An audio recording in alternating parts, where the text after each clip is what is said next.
Hello दोस्तों, notebook education channel पर आपका स्वागत है। आज मैं मंगलम पाठ का तीसरा श्लोक जो कि मुंडक उपनिषद से लिया गया है। मुंडक उपनिषद को मुंडकोपनिषद भी कहते हैं। तो इसको उच्चारण करने का तरीका और इसके अर्थ को समझेंगे। तो देखिए, यहाँ पर लिखा हुआ है सत्यमेव जयते नानृतम। क्या लिखा हुआ है? सत्यमेव जयते नानृतम। नानृतम में देखिए त पर अनुस्वार लगा हुआ है। क्या लगा हुआ है? अनुस्वार। तो अनुस्वार का संस्कृत में अर्थ म हलंत होता है, अर्थात आधा म के रूप में होता है। तो इसको आधा म के रूप में लिखेंगे तो किस प्रकार से लिखेंगे? इस प्रकार से, नानृतम। देखिए यहाँ पर लिखा हुआ है नानृतम, इस प्रकार से लिखेंगे। ठीक, तो चलिए अब इसके अर्थ को समझते हैं। सत्यमेव, सत्यमेव का संधि विच्छेद कीजिएगा तो सत्यम जोड़ एव आएगा। क्या आएगा? सत्यम जोड़ एव। सत्यम का अर्थ होता है सत्य और एव का अर्थ होता है ही। तो इसका अर्थ हो गया सत्य ही। जयते मतलब जीतता है या जय होती है। तो सत्य की ही जय होती है या सत्य ही जीतता है। ठीक, अब देखिए यहाँ पर लिखा हुआ है नानृतम। नानृतम का संधि विच्छेद कीजिएगा तो न जोड़ अनिऋतम होगा। क्या होगा? न जोड़ अनिऋतम। न मतलब नहीं और अनिऋतम मतलब असत्य या फिर झूठ। अब देखिए दोस्तों, इस लाइन का पूरा अर्थ क्या हुआ? सत्यमेव जयते, सत्य की ही जीत होती है, नानृतम, असत्य की नहीं। ठीक, या फिर आप इसको इस प्रकार से बोल सकते हैं, सत्य ही जीतता है, असत्य नहीं। ठीक, तो चलिए हम अगला लाइन में चलते हैं। तो देखिए यहाँ पर लिखा हुआ है सत्येन पंथा वित्तो देवयानः। क्या लिखा हुआ है? सत्येन पंथा वित्तो देवयानः। सत्येन मतलब होता है सत्य से। क्या अर्थ होता है? सत्य से। पंथा मतलब रास्ता और वित्तो मतलब प्राप्त करना या मिल जाना। ठीक, और देवयाना का अर्थ होता है देवलोक, जिसको स्वर्ग लोक भी बोलते हैं। ठीक, तो इस लाइन का पूरा अर्थ क्या हो गया? सत्य से देवलोक या फिर इसको बोल सकते हैं स्वर्ग लोक का वित्तो मतलब प्राप्त होता है, रास्ता प्राप्त होता है। ठीक, फिर से समझ लीजिएगा इस लाइन को। सत्य से देवलोक का रास्ता, पंथा मतलब रास्ता, रास्ता प्राप्त होता है, वित्तो मतलब प्राप्त होता है या मिलता है। ठीक, तो आई होप कि इस लाइन का समझ गए होंगे। तो इसका पूरा हिंदी समझ गए हैं। सत्य से ही जो है देवलोक का रास्ता मिलता है। ठीक, अब देखिए अगला लाइन में लिखा हुआ है एना क्रमंतिरीशयो आप्त कामा।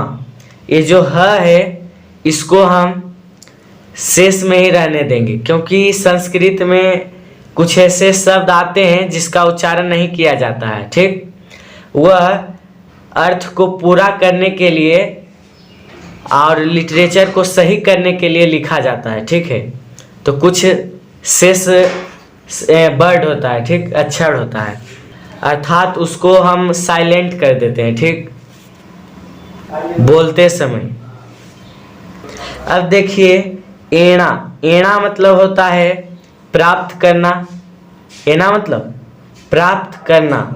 अक्रमंती ऋषियो मतलब विद्वान ऋषि, विद्वान ऋषि। ठीक, आप्त कामा, आप्त कामा का अर्थ होता है मोक्षार्थी। क्या अर्थ होता है? मोक्षार्थी। अब देखिए इसका पूरा अर्थ क्या हो गया कि एना मतलब प्राप्त करना, अक्रमंती ऋषि मतलब ऋषि लोग भी बोल सकते हैं, ठीक है। आप्तकामा मतलब मोक्षार्थी। तो इसका जब हम आप्तकामा और अक्रमंती ऋषियों को मिलाकर बोलेंगे तो हो जाएगा मोक्षार्थी ऋषि लोग। मोक्षार्थी ऋषि लोग, एणा, एणा मतलब प्राप्त करना। तो मोक्षार्थी ऋषि लोग जो होते हैं क्या प्राप्त करते हैं, तो इसका जो उत्तर है ऊपर ही दिया गया था कि सत्य से, जो मोक्षार्थी ऋषि लोग होते हैं सत्य से देवलोक का रास्ता प्राप्त करते हैं। पंथा मतलब रास्ता और वित्तो मतलब प्राप्त करना, ठीक। तो आई होप कि यह लाइन समझ गए होंगे आप लोग।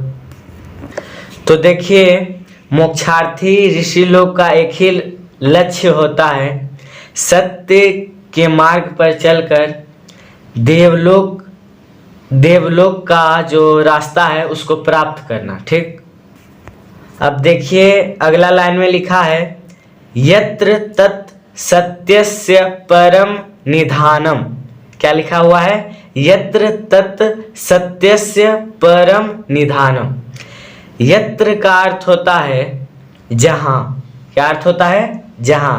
तत् मतलब उस, सत्यस्य मतलब सत्य का, क्योंकि लास्ट में यस से जुड़ा हुआ है तो इसका उच्चारण संस्कृत में काके की होता है, ठीक। तो सत्य का, परम मतलब मेन, प्रमुख या मुख्य, ठीक। परम मतलब मेन, ठीक, समझ गए होंगे आप लोग। और निधानम का अर्थ होता है खजाना। तो कह रहा है कि जहां उस सत्य का मेन खजाना है। तो कहाँ सत्य का मेन खजाना है? तो देवयाना में, अर्थात देवलोक में। इसी को स्वर्गलोक भी बोलते हैं, ठीक। अब देखिए यहाँ जो सत्य से है, सत्य का परम निधान, मानी कि सत्य का मेन खजाना। तो यह जो सत्य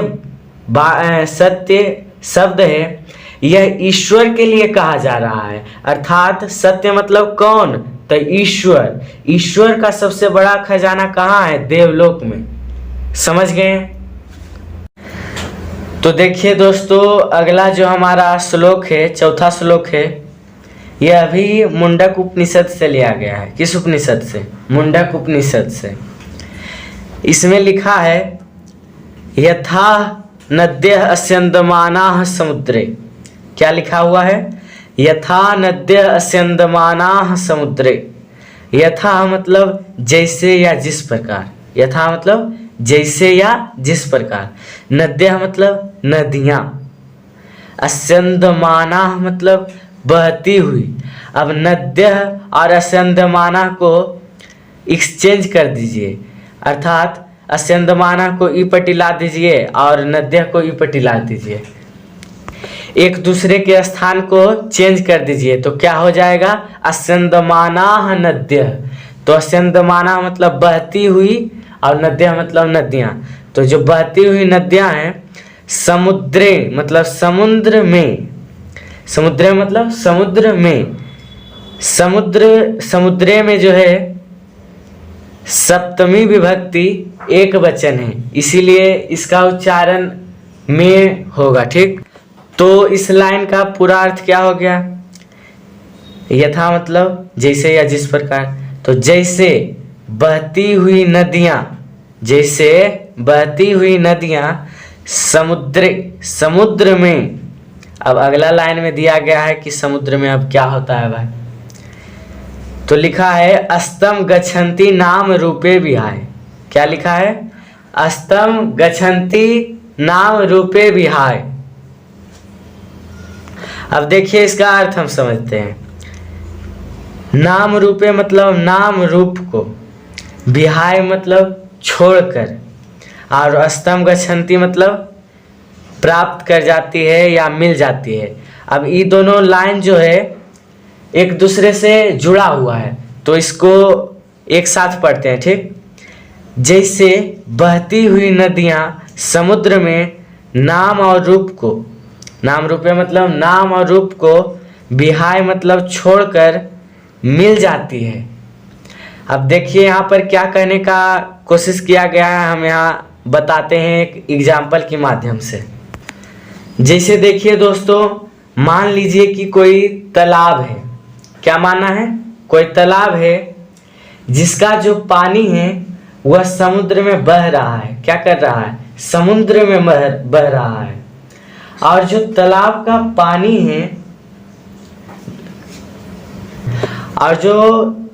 पानी है, दोस्तों, क्या आप उसे पहचान पाएंगे कि वह तालाब का ही पानी है? नहीं पहचान पाइएगा। क्यों? क्योंकि तालाब का पानी जो है दोस्तों, वह अपने आप की आपा को खो देता है, और वह अपने आप की आपा को खोकर इस तरह विलीन हो जाता है जैसे मानो कि समुद्र का ही पानी हो। अब देखिए यहाँ पर हम बोले कि अपने आप की आपा को खो देता है, इसका अर्थ है कि अपने आप को भूल जाता है, अपना नाम और रूप सब चीज भूल जाता है। अब देखिए यहाँ पर विलीन हो जाता है, हम बोले विलीन हो जाता है अर्थात उसमें मिल जाता है। क्या होता है? मिल जाता है। ठीक है, अब देखिए इस दोनों लाइन को एक बार अच्छा से समझ लेते हैं। यथा नद्य संदमाना समुद्रे अस्तम गच्छन्ति नाम रूपे विहाय। जिस प्रकार या जैसे बहती हुई नदियां समुद्र में नाम और रूप को छोड़कर मिल जाती है, तथा विद्वान नाम रूपाद विमुक्त। यहाँ क्या लिखा हुआ है? तथा विद्वान नाम रूपाद विमुक्त। उसी प्रकार, तथा मतलब उसी प्रकार विद्वान, जो विद्वान होते हैं, विद्वान लोग जो होते हैं, नाम रूप को विमुक्त मतलब छोड़कर, विद्वान लोग भी अपने नाम और रूप को छोड़कर, अब अगला लाइन में दिया गया है, परात परम पुरुषम मुपैति दिव्यम। क्या लिखा हुआ है? परात परम पुरुषम मुपैति दिव्यम। ठीक, परा मतलब श्रेष्ठ, परा मतलब श्रेष्ठ। आप परम पुरुष मतलब ईश्वर। ठीक, उपैति का अर्थ होता है प्राप्त कर लेना, और दिव्यम मतलब यह दिव्यम जो है दिव्य पुरुष को कह रहा है, अर्थात भगवान को कह रहा है। भगवान क्या है? दिव्य है। अब देखिए इस लाइन को पूरा हम समझते हैं कि उसी प्रकार विद्वान लोग नाम रूप को छोड़कर श्रेष्ठ पुरुष, परा मतलब श्रेष्ठ, तो श्रेष्ठ परम पुरुष बोलिए या पुरुष सिर्फ बोलिए, कोई दिक्कत नहीं है। श्रेष्ठ पुरुष, उस दिव्य पुरुष भी है तो दिव्य पुरुष भी बोलेंगे।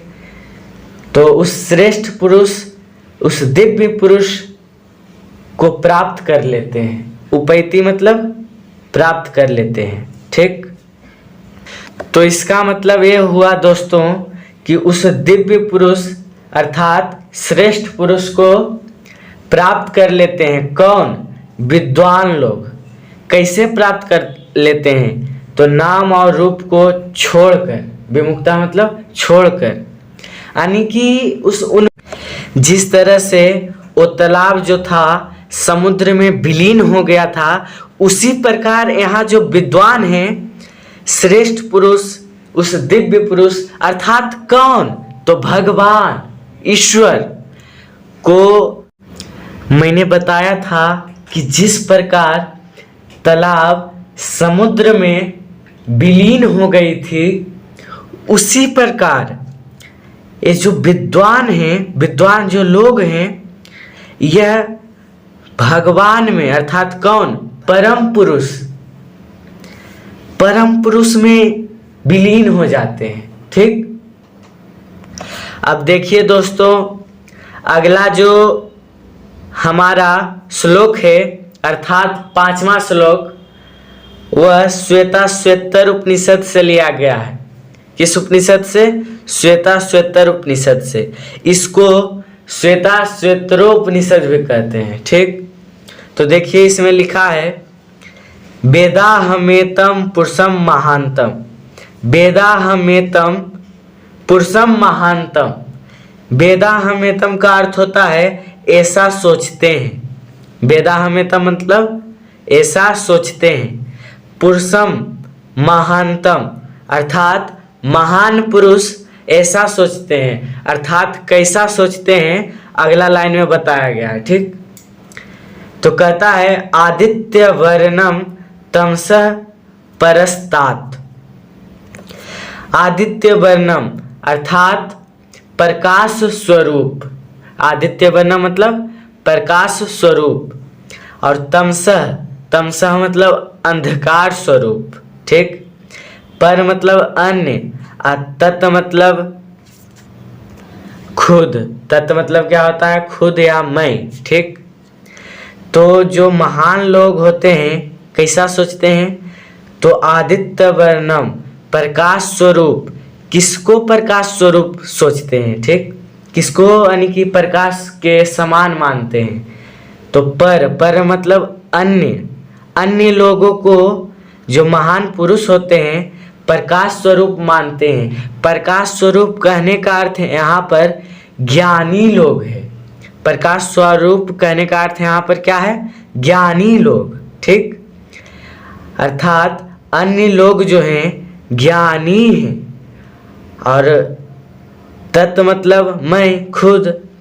तमसः अंधकार स्वरूप हूँ। अंधकार स्वरूप कहने का अर्थ यहाँ पर अज्ञानी है। क्या है? अज्ञानी। तो पूरा अर्थ समझते हैं दोनों लाइन का एक साथ करके। ठीक, वेदाहमेतम पुरुषम महानतम। महान पुरुष जो होते हैं ऐसा सोचते हैं। अब कैसा सोचते हैं इसमें दिया गया है। महान लोग जो हैं, पर मतलब दूसरा, आदित्य वर्ण मतलब ज्ञानी लोग या प्रकाशवान। ठीक, तो अन्य लोग ज्ञानी हैं।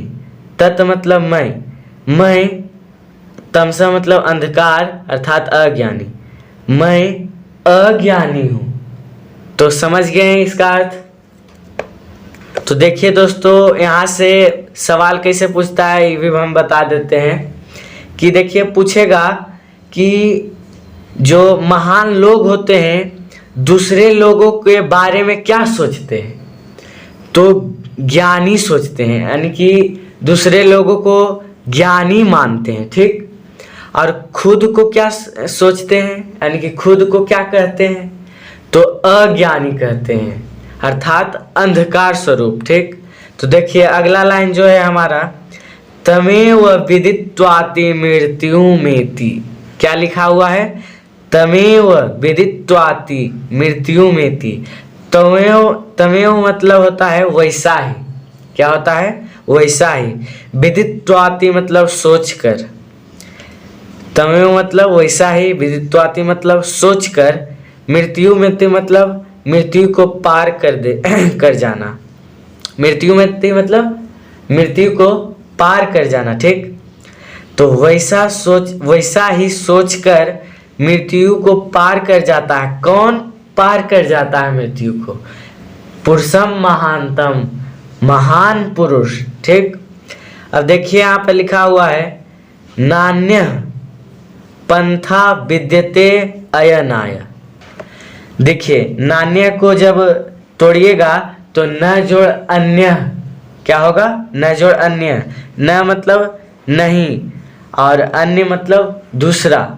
तो दूसरा, अब देखिए आगे इसका यानी कि नहीं दूसरा, इसका अर्थ क्या हुआ ये आगे बताएगा। पंथा मतलब रास्ता, यानी कि इसका मतलब हुआ कि दूसरा रास्ता नहीं। और विद्यते अयनाय, विद्यते मतलब होता है हे। क्या होता है? हे। तो इसका यहाँ से यहाँ तक का अर्थ क्या होगा? अन्य, अन्य रास्ता। पंथा मतलब रास्ता, न मतलब नहीं, और विद्यते मतलब है। दूसरा रास्ता नहीं है। अब किसके लिए नहीं है ये बताया गया है अयनाय में। अयनाय का अर्थ होता है संसार रूपी सागर को पार करने का। ठीक, अयनाय मतलब संसार रूपी सागर को पार करने का। संसार रूपी सागर को पार करने का मेरा अर्थ है कि ये जो संसार है एक सागर की तरह है। सागर क्या होता है? बहुत बड़ा होता है, अथाह होता है, खत्म होता नहीं है जल्दी।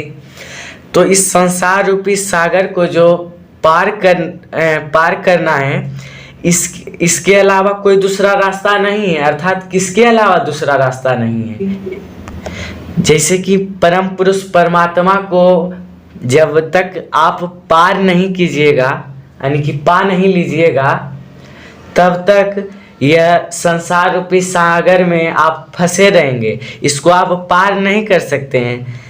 इसीलिए परमात्मा को पाकर ही आप संसार रूपी सागर को पार कर पाएंगे। इसके अलावा कोई अन्य रास्ता नहीं है।